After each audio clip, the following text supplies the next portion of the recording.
Hurry up. I don't have all day to wait for you to stroll through the teleporter. Put a little oomph into it, hissed a thuggish man in a shaggy beast soul armor. Waiting for his turn on the teleporter, Sen tried his best to ignore the impatient goon. After having seen how the golden armor had increased his speed and strength, Sen was eager to set off on a hunt. But before he could do that, he needed to gather supplies. With no one willing to sell an ass freak any supplies, Sen had to return to his home planet Roka to prepare for the trip and restore his dulled blade. Seeing that no one was listening to him, the goon raised his voice.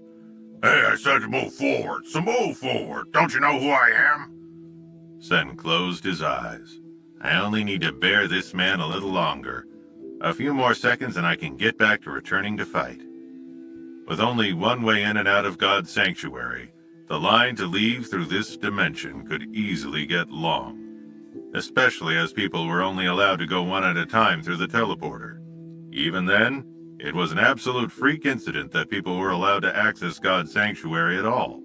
When humanity attempted to master teleportation, they planned to travel across the universe in the blink of an eye. The best scientists had hoped it would make traveling between planets and taking on their intergalactic enemies like the Shura a breeze.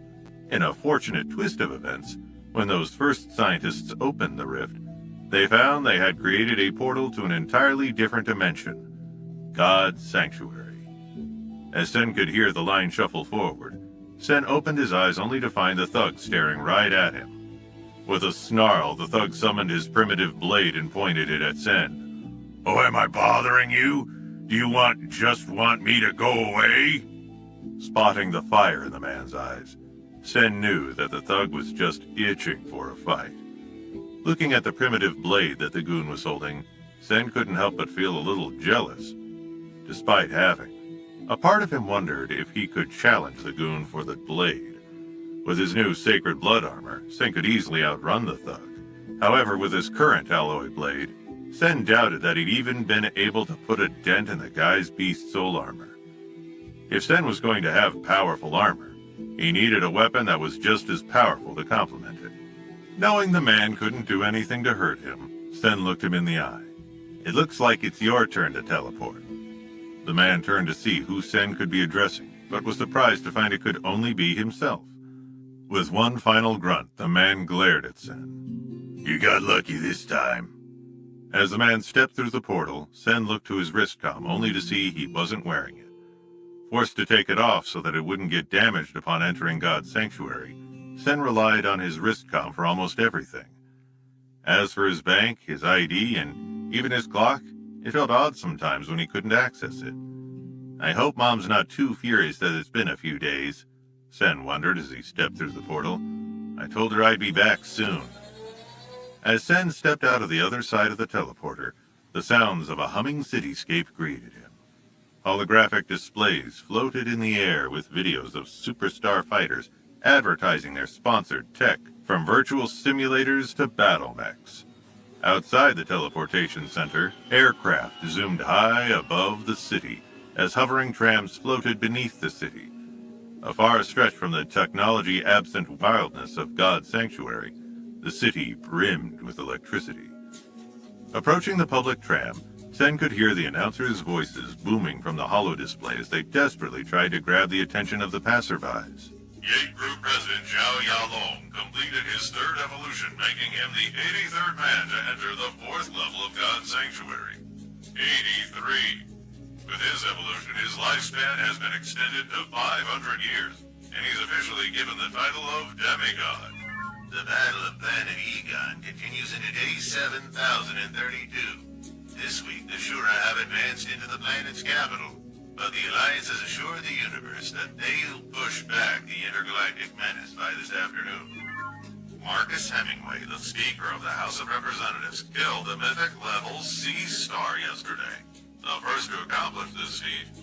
One of the most prolific martial arts researchers, Eric Yamada, has announced that he's currently working on a new Geno that he's hoping to unleash in the next few months. The Geno promised to bring on a revolution to the martial arts community all of the galaxy. As the reports rattled off their news of the week, Sen wondered if his name might make the headlines someday. Although he wasn't interested in being a celebrity or anything like that, Sen wanted to be doing things deemed newsworthy. Deep down, Sen knew he had what it would take to become a legend. And now with the stone, it never felt more possible. With the black crystal and the golden armor, Sen knew he had what it took to make a legacy. Having found success, all Sen wanted to do was find more. He wanted more beast souls, more Geno points, and most of all, more power. If there was the slimmest chance that he could be like those people in the news, Sen would give everything he had in him to make it happen. As Sen reached to swipe his wrist comm to pay for the tram, a voice called out to him. "Hey Sen!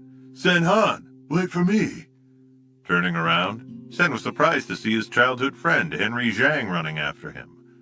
As one of his few true friends, Sen had known Henry since they were both in private school together. Their friend group used to be thick as thieves, as they had ruled that school. Unfortunately for Sen, those days didn't last very long, and Sen rarely saw Henry nowadays. With a mischievous smile, the long-haired man waved to Sen. "I tried looking for you at the Integrated Compulsory Education Center, but they told me you graduated. Were you just in God's sanctuary?" A smirk slipped onto Sen's lips. "I did. Just came back from a hunting trip. How have you been?" "Come on, Sen. Give me the dirty details." "While I'd be the first to admit that you need to stay humble, let's not stay too humble. I want you to tell me all about it. If I had it my way, the two of us would have been assigned to the same shelter together." "Maybe it's better that I don't know anyone at the steel armor shelter," Sen thought, as his friend scanned his wrist comm for the tram. "I don't really need the title of ass freak following me to planet Roka." Leading Henry onto the tram, Sen could feel a pit growing in his stomach. "While it's nice to see you, I can't say this was expected. What happened? What are you here to tell me?" Gripping onto the tram's handle, Henry let out an awkward chuckle. I should have known that I can't hide anything from you. You've always been able to read me like a book. It's not really like you to take public transportation, especially since you have your own aircraft. Did your dad say something? With a father as rich as Reginald Zhang, Henry never needed to step onto Roka if he so chose to. Reginald was one of the most prolific lawyers on Roka, and nearly everyone came to him for all kinds of legal trouble. Deemed the most honest man in the entire alliance, everyone knew how great of a guy Henry's father was, especially Sen. Having been a good friend of his father's, Reginald had helped take care of Sen and his family after Sen's father passed. Most importantly, Reginald was among the few people in the Alliance who believed Sen was worth anything. "He told me to come and get you. He got word that he saw your aunt and uncle heading over to your house with a team of men.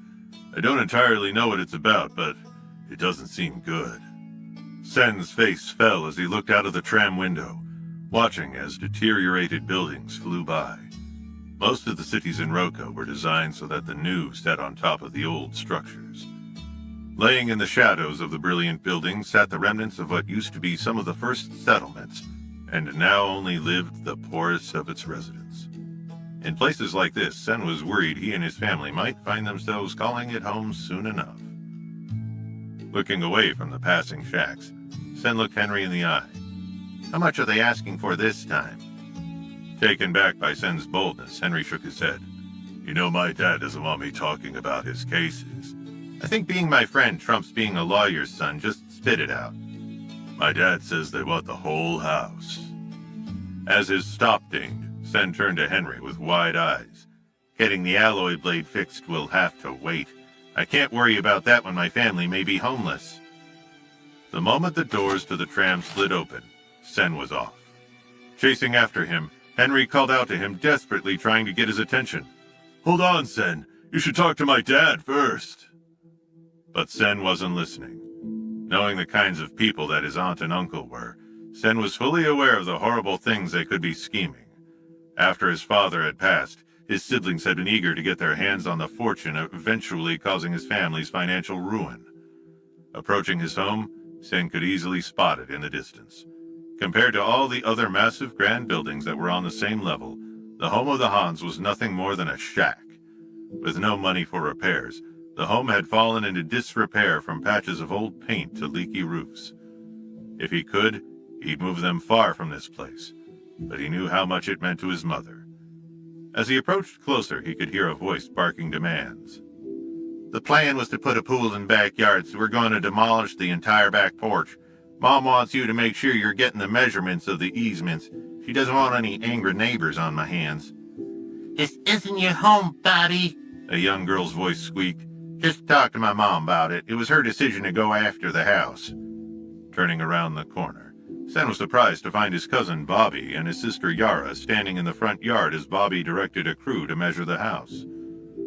Clutching her doll, Yara looked at Sen with tears and raced over to him. Sen, Bob is selling our house. Hurrying past Sen, Henry shoved his finger straight at Bobby.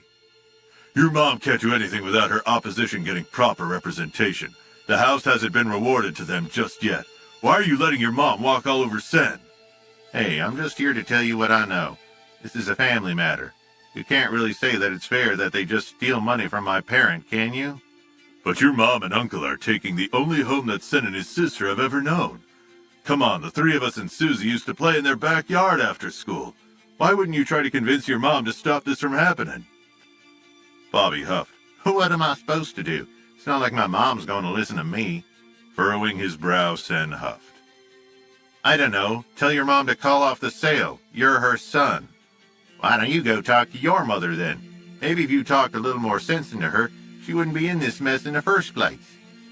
Glaring at his cousin, Sen gritted his teeth. Growing up, Sen's father always told him that he needed to treat his family with respect, but it was hard to do that when he had relatives like Bobby and his parents. While his cousin was far less cruel than his aunt and uncle, he was still his aunt and uncle's son. Any time that he could hold power over Sen, Bobby made sure to exert his full might, especially if it involved money.